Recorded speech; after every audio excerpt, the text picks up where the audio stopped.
Здравствуйте, дорогие зрители! Хотел вам показать, что у нас происходит в республике. Мы находимся в южной части республики Кыргызстана, это город Ош. Сегодня очень жарко.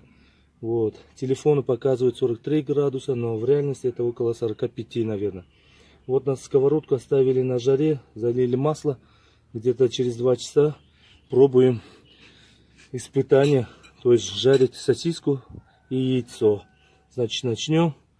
Вот мусульманская сосиска, которая продается у нас в магазинах. Обычная сосиска.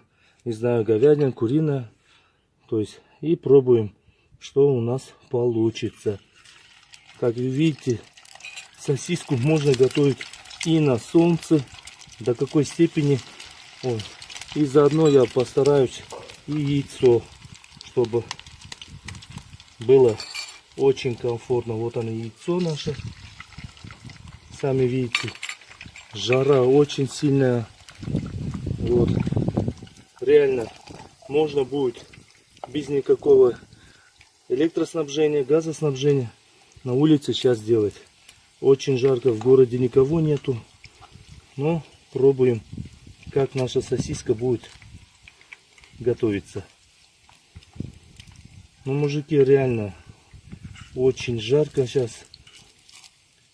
Это передавали по новостям, что аномальное потепление. Будьте бдительны, на улицу не выходить. Вот. Ну, конечно, уже масло истеряло свою теплоту из-за того, что мы сосиску бросили. Но ничего. Самое главное, показываем, что у нас происходит. Так. Сами видите, что вытворяется. Так. Мы заранее приготовили здесь помидорчики.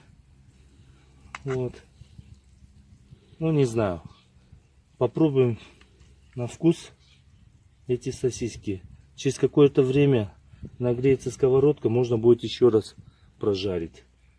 Вот. 45 градусов из Кыргызстана. Спасибо за видео.